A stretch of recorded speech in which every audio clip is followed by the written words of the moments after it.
పిల్లలు, ఈరోజు మనం చెప్పుకోబోయే కథ ముగ్గురు స్నేహితుల కథ. ఎలుక, ఏనుగు మరియు పావురం.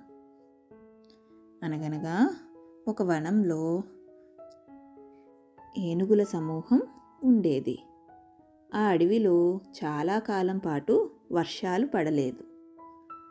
అక్కడ ఉన్న సరస్సు ఎండిపోవడంతో ఏనుగుల రాజు తన గుంపు గురించి చాలా ఆందోళన చెందాడు. అలా ఆందోళన చెందుతున్న ఏనుగు దగ్గరికి అతని స్నేహితుడైన పావురం వచ్చింది. ఏనుగు తన ఆందోళనకు గల కారణం పావురానికి చెప్పగా, అది అడవి బయట ఉన్న శిథిలాల అవతల ఒక పెద్ద సరస్సు ఉందని, అక్కడికి వెళ్ళమని సలహా ఇచ్చింది. గజరాజు తన ఏనుగుల గుంపుతో ఆ పాత శిథిలాల గుండా వెళ్తూ ఉంటాడు. కానీ ఆ శిథిలాలలో వేల సంఖ్యలో ఎలుకలు నివసిస్తూ ఉండేవి. ఏనుగుల బరువుకు చాలా ఎలుకలు పాదాల కింద పడి చనిపోతూ ఉండేవి.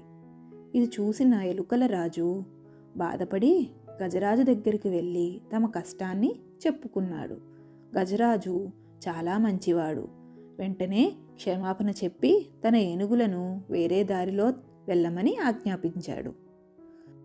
కొన్ని రోజుల తరువాత ఒక వేటగాడు అడవిలో ఏనుగులను పట్టుకోవడానికి బలమైన వల వేశాడు.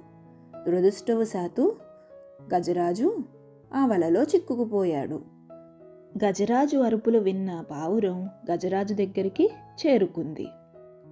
గజరాజు పావురానికి అక్కడ దగ్గరలో శిథిలాలలో ఉన్న ఎలుకల రాజును సహాయం కోరమని సందేశం పంపాడు.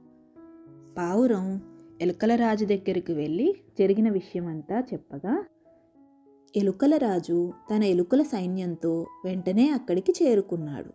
ఎలుకలన్నీ కలిసి తమ పదునైన పళ్లతో ఆ వల తాళ్లను కొరికేశాయి. గజరాజు ఆ వల నుండి బయటపడతాడు.